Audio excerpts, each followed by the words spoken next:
both webinars, today's and last week's, will be are recorded and will be posted to our Scaling Up toolbox. Today's, we have two presenters with the American Battlefield Protection Program today. Kristen McMasters is an archaeologist and grants manager for the ABPP. She has worked with the ABPP since 2001, and she previously was a park archaeologist at Gettysburg, and also a Eastern Team archaeologist with the Denver Service Center. We're also pleased to have Liz Viemer, who's also an archaeologist and a grants management specialist with the Battlefield Program. She's the lead for the program's Battlefield Land Acquisition Grant Program. We're going to have a Q&A following their presentation. Until then, though, if you have questions during the presentation, feel free to enter them in the questions tab that you'll see on the far right dashboard of your computer, and we'll make sure to go through those questions during the presentation, following the presentation. So with that, I'm going to pass the controls over to Liz and Kristen.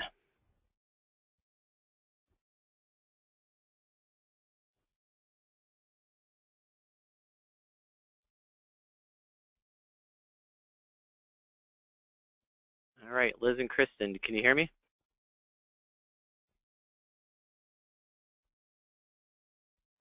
Liz and Kristen, are you there?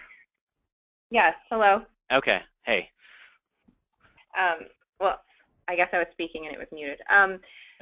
Thank you, Brian, for that introduction, and thanks for having us on another edition of a Scaling Up webinar. We thought this was a good kind of next presentation based off of Civil War Trust presentation last week. So today we'll be discussing and presenting on the Protecting and Preserving Battlefield Landscapes with the NPS American Battlefield Protection Program. My name is Liz Viemeyer, and then I'm going to present first, and then Kristen McMasters will present second. But just to kind of give you a rundown of what we'll discuss today is a little bit of background on the American Battlefield Protection Program, kind of its history, how it came about, as well as our philosophy and approach to battlefield preservation. And then we'll go into more kind of tools and assistance on how our battlefield program can work with park units and can also work with general battlefield preservation partners that are out there across the country.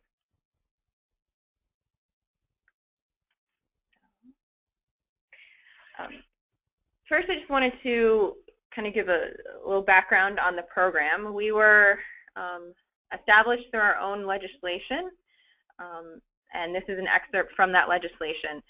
Some of the kind of partnership programs or external programs within the Park Service are established under the National Historic Preservation Act, but we actually have our own legislation, and we are tasked by Congress to assist citizens, public and private institutions, and governments.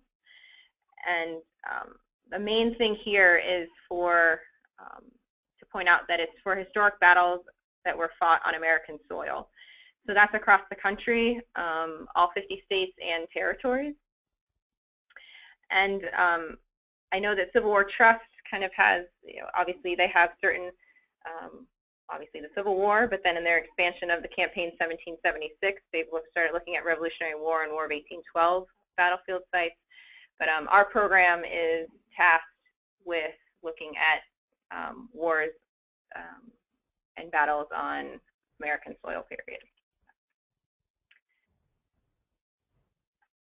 So we were created in the early 90s after the infamous Manassas controversy.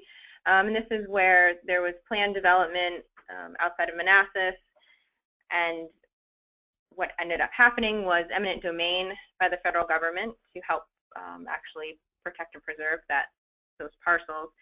And so at the same time, the Department of the Interior and the National Park Service questioned, well, how many other these Manassas controversies are we going to have across the country? The Park Service understood what battlefields they owned through their, through park units, but they didn't know how many battlefields were out there, what their status of preservation was, where we can help and protect them. So the American Battlefield Protection Program was established kind of in response to that, as well as establishing that program, but also trying to actually answer some of those questions through creating the Civil War Sites Advisory Commission to look at how many battlefields of the Civil War there were. And that report was released in 1993, and it identified 384 principal battlefields of the Civil War and gave preservation priorities, kind of noted their threats, and noted which ones should be effort should be put into. At the same time, they realized, well, in order to help do that, we could create a grant program to help communities. So the grant program was started, but that was only for eligible sites were only Civil War battlefields. In 1996, Congress expanded that authorization for all wars. And that's just one of the grant programs. In 1998, we started the Land and Water Conservation Fund Battlefield Land Acquisition Grant. And that was to purchase in fee or easement parcels associated with Civil War battlefields listed in the 1993 report that I mentioned before. To date, we've had $101 million appropriated from Congress for that grant program, and I'll speak about that later. In 2003, we really were asked by state historic preservation offices to assist in the Section 106 compliance of other federal agencies' undertakings where battlefields were identified within the area of potential effect. So we've been doing that since then, trying to help understand, if a cell tower were up, how a viewshed would be affected, or any sort of other ground disturbing activity, how that could be affected. And this is, we can both assist the parks themselves, or we can take more of the lead on how the project may be affecting the historic battlefield on parcels where the park doesn't necessarily own, but they have an interest in. In 2007, similar to the Civil War Sites Advisory Commission report in 1993, Congress requested that we do a similar report for the Revolutionary War and War of 1812. So we produced that and released that in 2007. Similarly, listing principal battlefields of both of those wars and their preservation status at that time. In 2010, we started working on and releasing state-by-state reports that were an update to the Civil War Sites Advisory Commission report, and looking at what has changed since 1993 at those principal battlefields. And then in 2015, we wrapped up all the state reports into a national report to try to show the overall trend of what's happened since the early 90s, and that is actually still in production. It hasn't officially been released yet, but we are working on it.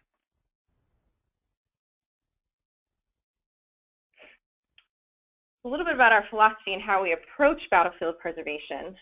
We consider battlefields to be cultural landscapes, and so that's why I think it's really great that we have this opportunity with Brian and Cass to present at the Scaling Up in the kind of the large landscape efforts that are happening across the country with the Park Service and other federal agencies, because they really do fit into the same categories as what other people have presented through these webinars. We recognize that each has a unique history, unique resources, and a unique community. While they may have similar resources, we do recognize that each one may have its own path or want in terms of preservation and protection. So we try to treat them that way. We also recognize that the best preservation happens at the local level, so that local advocacy and stewardship are essential for battlefield landscapes to be preserved in the long term. And that is, both with our kind of sisters in the Park Service at the park units, and then also with our nonprofit partners or friends groups or local governments that are also in the area of the battlefield. And then we also realize that we have to help define what is a battlefield. Our program, going back to our legislation, we're tasked with helping to protect and preserve battlefields. And I know that this kind of sometimes leaves the gray line, but we have to help to define what we mean so our assistance can be used the best we can. So we're not in the field of general military history or sites of conflict. There has to be a battlefield where shots were given or received. So that usually leaves out, POW camps. But we can help if the site is directly associated with a battle. And the way that we kind of put this philosophy into practice is through what we call our Pasture Preservation. These are just general basic steps that we believe you need to do in order to preserve, again, most battlefields, recognizing that each can be within a unique community or have unique resources. But obviously start with the historical research, understand what happened there at that time, and that can then lead to your survey and inventory, and that could be archaeological survey, cultural landscape inventories, GIS mapping, and both the historical research and the survey and inventory then should fall into a site registration. And obviously we promote the National Register of Historic Places, but that could also mean if there's a state or local registry, or on the other side, a National Historic Landmark nomination. But just so it's more of like a public agreement that this site and this place is important, it has significance and integrity. And then from there, we recommend you go more into the resource planning. You understand where the battle happened, what resources and defining features still exist there. Everyone agrees in kind of this public consensus that it's important, and then how do we go about then actually protecting it and preserving it. And the resource planning can be preservation plans, management plans, interpretive plans, educational planning, outreach, advocacy.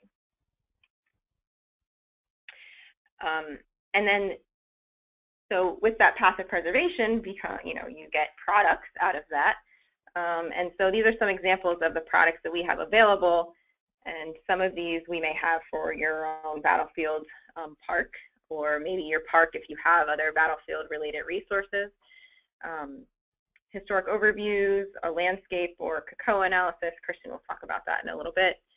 Research designs for archaeological projects, obviously completed archaeological projects, meaning like the survey reports, phase 1 survey reports. We also have done work with submerged battlefields for like naval engagements, and then preservation plans. And this is for all different types of wars. So could be for Civil War, Revolutionary War, War of 1812, Indian Wars, World War II, and the list can go on. All right, I'm going to pass it now over to Kristen McMasters. So along with this understanding of the path to really good preservation, we also look at our landscapes as multi-layered.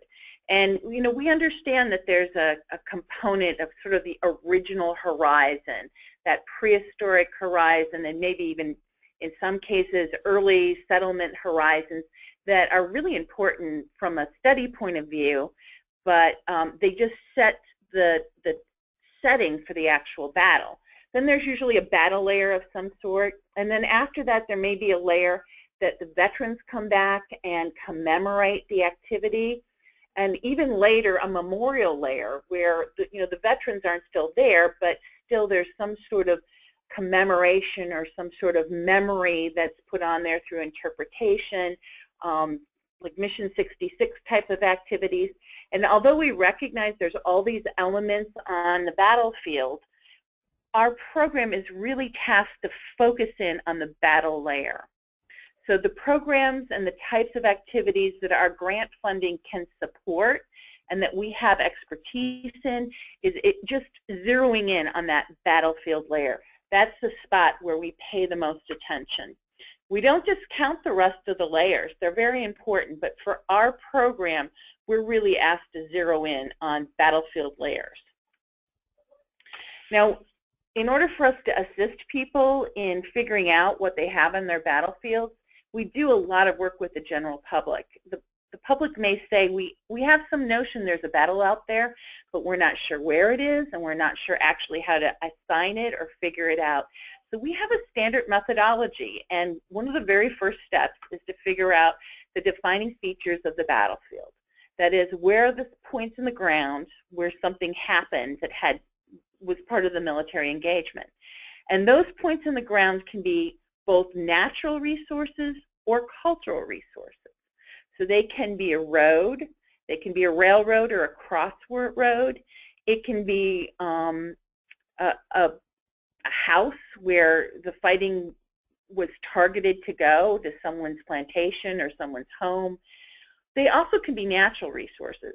And actually very frequently these defining features are natural resources. They can be high points on the topography, a place for great observation.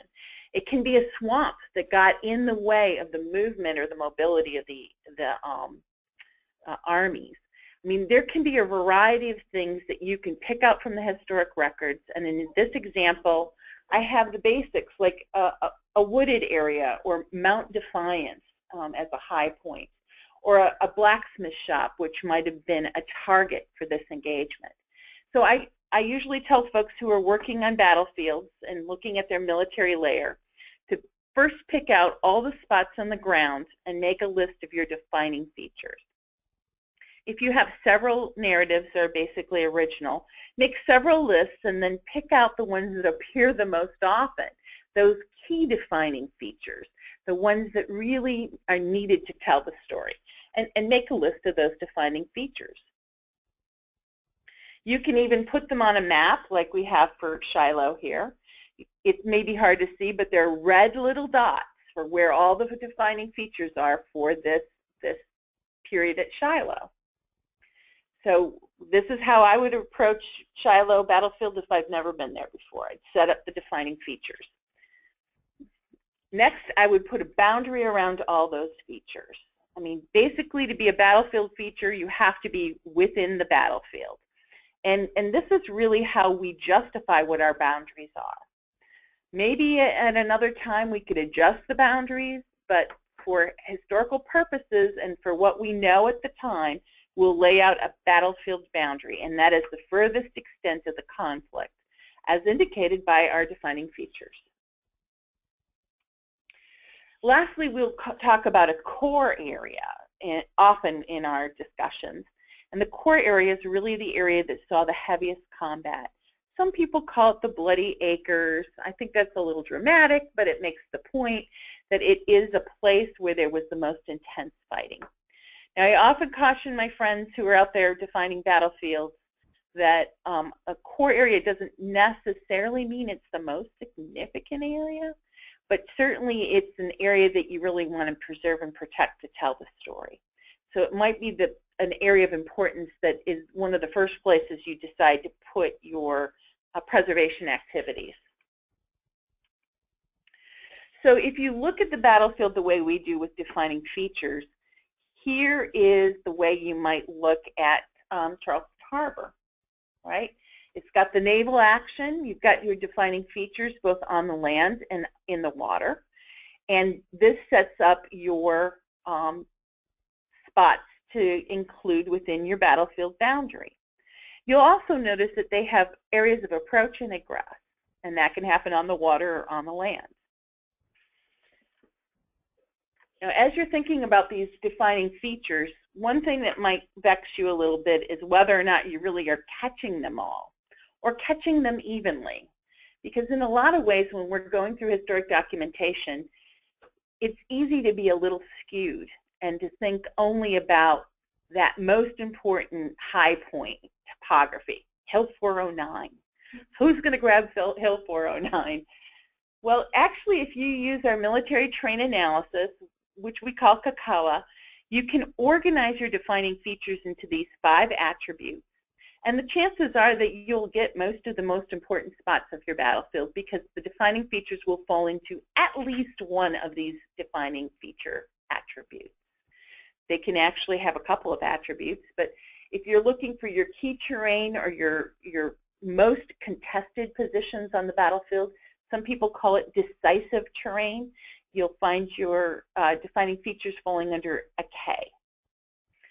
If you're looking for your spots of observation, maybe your fields of fire, that would be an O for your Katawa military terrain analysis.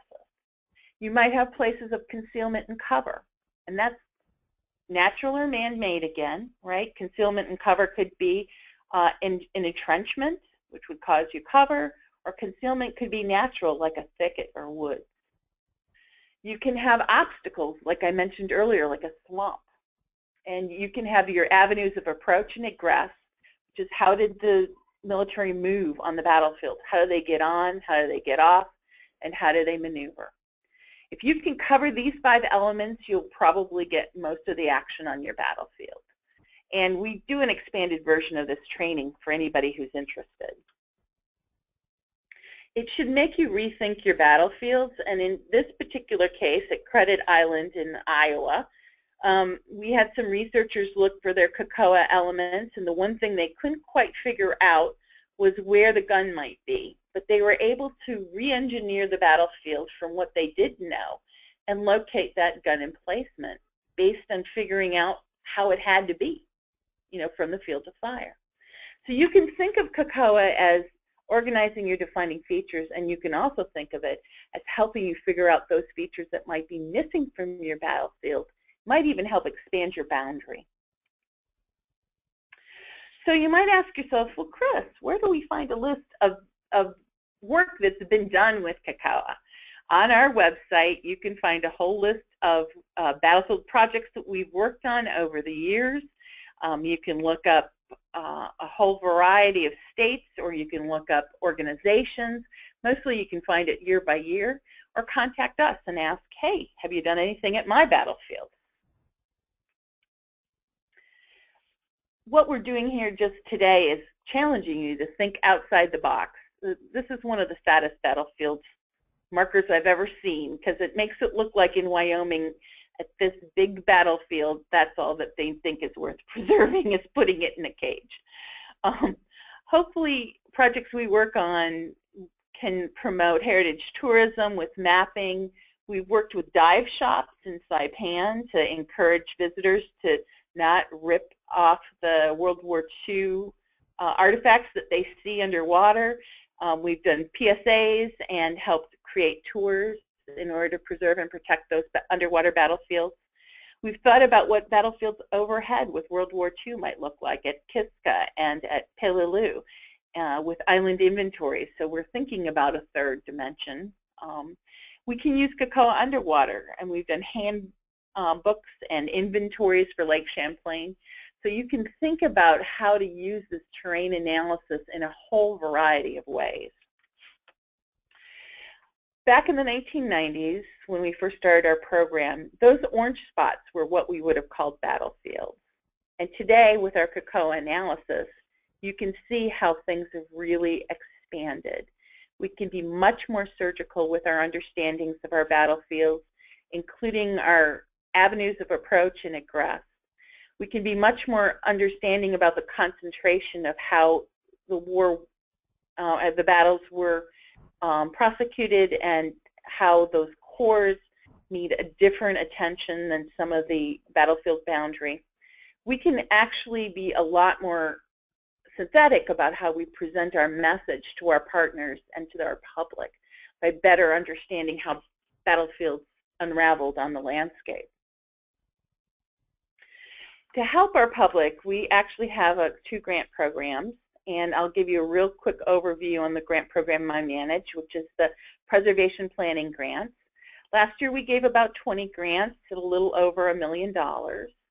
And I'll be talking about that next. Liz will be following up with the discussion about the Land and Water Conservation Fund grants.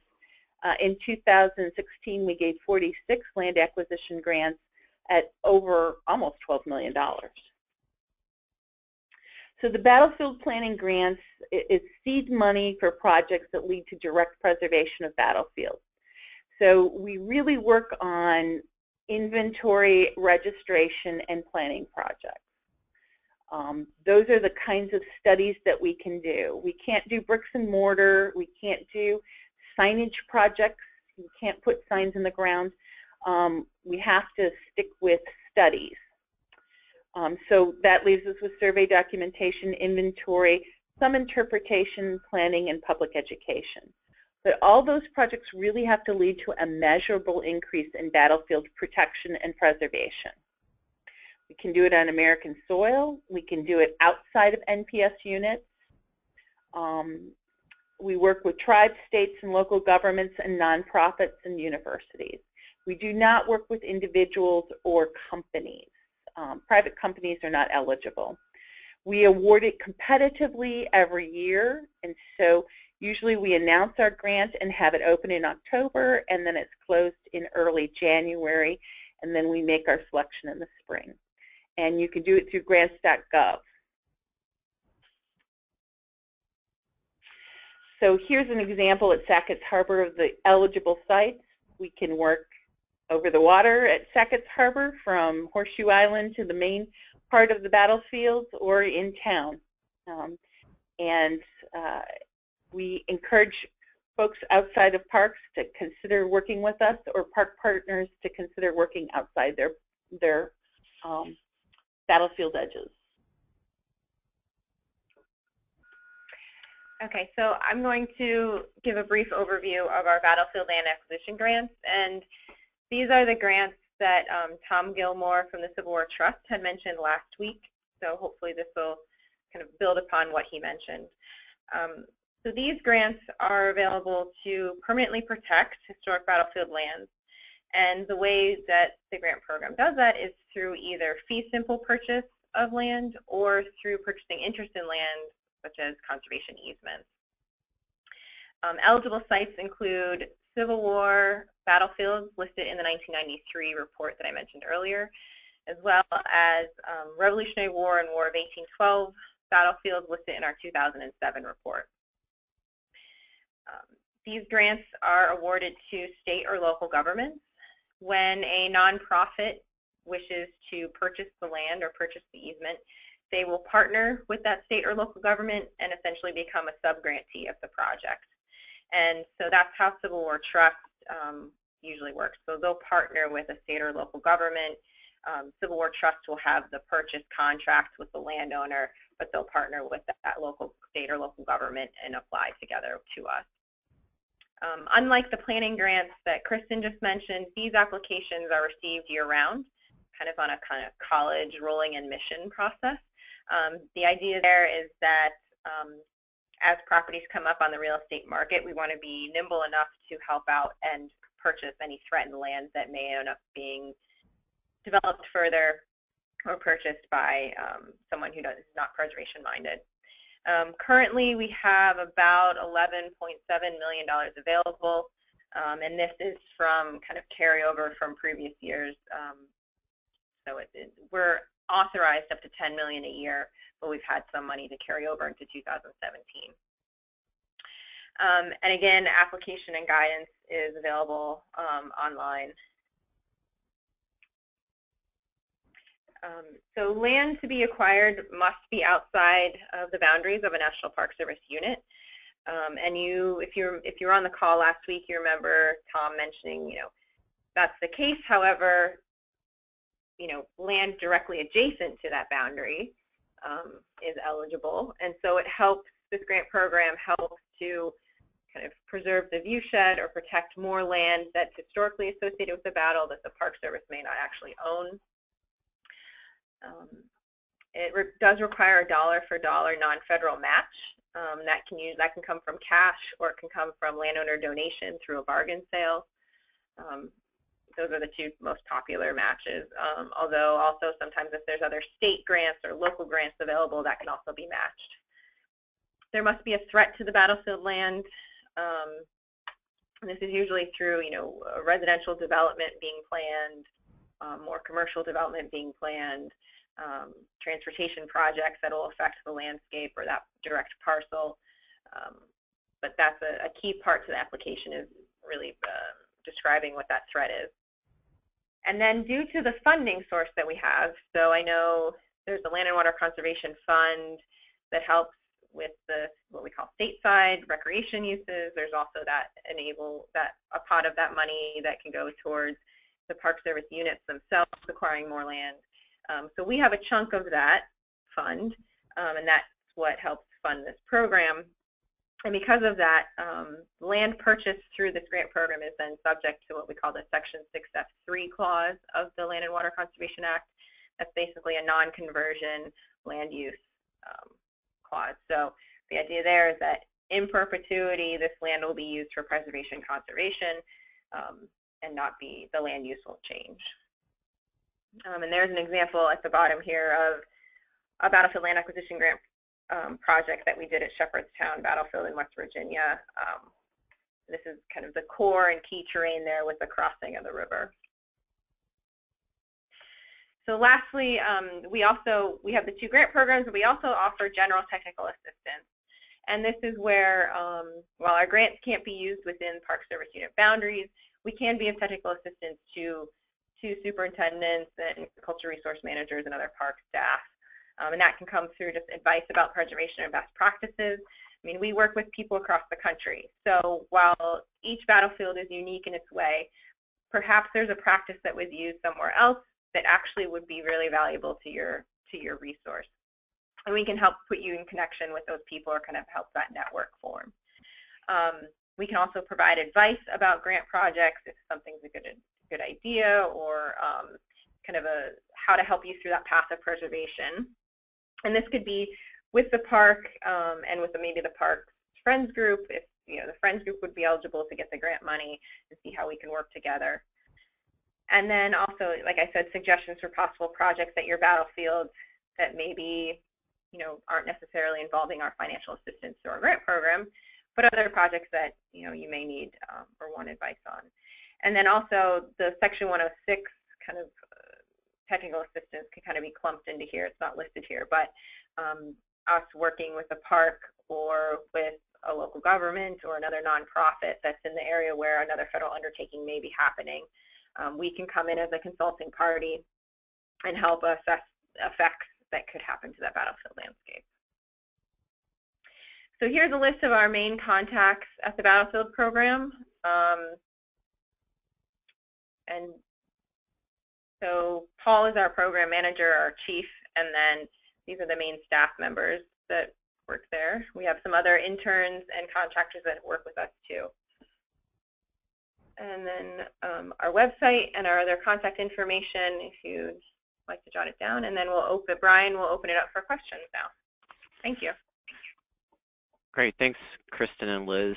And yeah, so if folks have any questions, feel free to enter them into the questions tab or even the chat tab for that matter. I'm also going to be unmuting folks as well. So I have a question to start us off though, and that is, can you give us a sense for how much support the program gives between the park units versus some of the other battlefields that are managed by counties and states? That's a toughie. It's hard to quantify that, Brian. It's Chris. I'd say there's a couple of parks out there who really have us on speed dial. Palo Alto does, Saratoga. There's a couple of them out there that really know how to get a hold of us when they need to. And then there's other partners that, it's Petersburg too. Petersburg knows us well. There's other folks out there we'd like to be a little closer to, and park staff turns over so quickly that it's hard sometimes to set up a continuity. But in many ways, the state and the local battlefields have really no one else to turn to other than the SHPOs. And they may not have anybody who's got any expertise in battlefields. So we seem to really do a lot more community work. And for those services supporting the county or other state managed battlefields, what are kind of the recurring services that you all are providing? Well, it's funny because people tend to call us in crisis, right? We're the last ones on the list. So they'll call and they'll say, hey, we need an emergency sign set up in the city park. And I'll try and dig deeper, figure out how does a sign help your situation? Well, the founding fathers don't have any better idea what to do with this square and we know battlefields happen here, but it's all run down. And if we had a sign, everybody would just understand it better. Well, then I start talking to them and say, well, you know, is this an issue of community awareness? Do you just not know the story of your battlefield there? Do you need a better understanding of the overview? Do you have a poor inventory of your cultural and landscape resources that exist? Have you ever done any archaeology in that public space? Is it on the National Register? Do you have a long-term plan for what's going to happen to that vacant lot? And we kind of get into much more detail, and they figure out that a sign's not going to stop anybody, but a much better understanding of the resources and a great vision that everybody wants to be a part of is a much better way of preserving and protecting the battlefield. So usually I start with, why do you want to sign again? Yeah.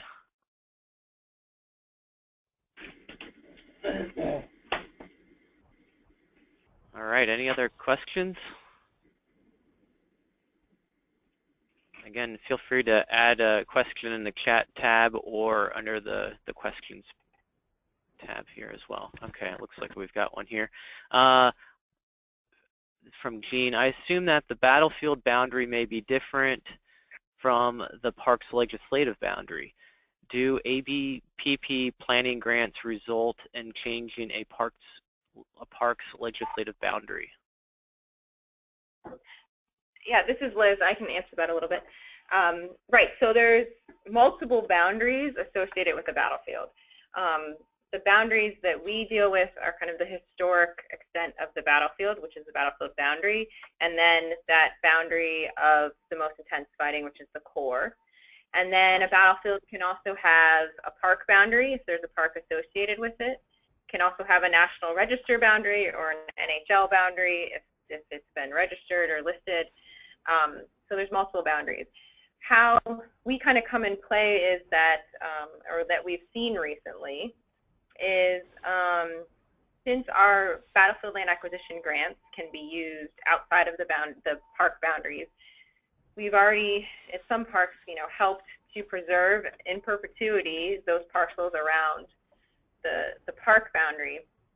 And then the park may get boundary expansion study done, and they'll kind of assess, well, are there any parcels outside of our boundary that still retain integrity and help tell the story of the battlefield, and should those be included in our boundary? And we've worked with Appomattox Courthouse recently in their expansion study. Also have worked with special resource studies or feasibility studies to see if a battlefield should become a National Park Service unit. So we helped with looking at Shepherdstown to become part of Antietam management, and then Mill Springs Battlefield in Kentucky with the Denver Service Center doing those studies. So we help to kind of, I think, show that it's not just what the park owns, but more of the battlefield is there, and that more of it actually could retain integrity and have significance and be either whatever the study may conclude. Is it best to add it to the park and do a boundary expansion? If so, what would that be, through donation? Will that just be through scenic easements? And we can look to see, well, what has ABPP already invested in that community, whether it be through Civil War Trust or another nonprofit in the area. So let me give you two real-world examples, Brian. It's easy. Most people are aware Gettysburg is about 6,000 acres. Most people are not aware that the battlefield boundary of the Gettysburg three-day battle is 26,000 acres. So that's 3/4 of the battlefield is outside of what the park owns. And so there's a lot of preservation to be done. Even though I know there's a Walmart and a casino there and all kinds of other stuff at Gettysburg, there's still a lot of preservation to be done. Another example is at the River Raisin battlefield. It was a little state battlefield, and it was next to an area that had hazmat issues. And the question to us came is there more battlefields out there worth saving? Because if there isn't, we'll just turn it into more industrial use. But if there's battlefield out there, maybe we'll clean it up and add it to the state battlefield. So with one of our grants, we went out and we found the American line of defense at the River Raisin. And that was really an exciting and fun archaeological project. Since then, it actually has gone through the whole process of Congress, and it's now a National Park Service unit. That's not really what we're designed to do, but we can sometimes spark incredible battlefield preservation stories out there. Well, all right, here's another question. Are there archaeologists that specialize in assessing battlefields? You're talking to two of them. Yeah, actually, we have a few in the National Park Service that we band together, quite a few here in our staff, and then there are a few companies out there in university settings that have archaeologists, and we work with a great network. We're actually a pretty fun band. Well, how about in Hawaii? Of course, in Hawaii. We've worked in Hawaii, and we've had archaeological investigations at our battlefield, and we're working on a project right now at Fort Island, and we have another one coming up with the burial ground, and I have plenty of people in my back pocket I can recommend. Great. Well, that question came from Monica Frazier. So, Monica, I'll connect you with Kristen, or you guys can connect yourselves. All right, other questions? Yeah, other questions? Well, here's one that I had. For these battlefield boundaries, you know, a lot of times for those of us in the Park Service that look at, you know, projects beyond park boundaries, often there'll be a resource report or information, you know, that an applicant would put together for a highway or energy project or anything. Sometimes, you know, they're looking at, you know, Park Service resources, hopefully. Do they ever, or do they have access to any of these kind of the battlefield boundaries that you guys develop? That may be greater than, you know, the park site itself. Are those battlefield GIS, is that information publicly available? Actually, I'm so glad you asked, because on our website we have the battlefield boundaries for the principal 380-some battlefields for the Civil War right on our website, the full battlefield boundaries.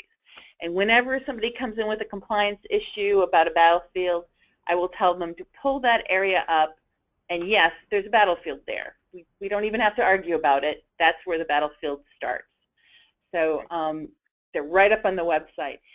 Some projects we've done really are products that we would ask you to come to us. And let me give you a great example. We did one at Manassas, where Manassas wanted to find a way to preserve and protect the view shed around the battlefield. And so what we tasked Ray Brown to do with the battlefield preservation company was to literally stand with their backs to the park on the park boundary and look out and figure out which battlefields were off park boundaries, how big the battlefield was, which we established, but moreover, what view sheds were at risk and needed protection. And they did an inventory and then talked about possible ordinances that would help preserve and protect the view sheds off the park. And that's something we can fund for any battlefield park. I'll also add that through the Civil War Sites Advisory Commission update that we did in 2010, 2012-ish, we did send those GIS shape files of our battlefield boundaries and core areas to all the SHPOs that had battlefields listed, right? And so some of those SHPOs have incorporated that data into their own like survey databases that either federal agencies or consultants can then look and see if they have a project what historic properties are in that APE. Some states are better than others about actually including those in those databases, but we have tried to share that information to try to help, others identify these historic battlefields that are outside of a Park Service unit. So we're happy to share anything we know, even if it's sort of remedial or an older study that may not use the Katawa analysis. Just if you have a question about your battlefield or want to know where to start, contact us. We're happy to share. We have a whole survey methodology manual that was just redone last summer, and we can help you figure out the best way to view and document your battlefield. All right, any last questions for Liz and Kristen? All right, well, with that, thank you, Liz and Kristen. That was fantastic. Thanks, Brian. Again, everyone, we're going to have this is being recorded. We'll have it posted to our Scaling Up Toolbox. Our next Scaling Up webinar is March 15, and we'll focus on UNESCO biosphere reserves. A lot of the focus will be on Rocky Mountain, but there'll be some other parks as well, so you won't want to miss that. And with that, thank you, everyone. Have a great week. Thanks.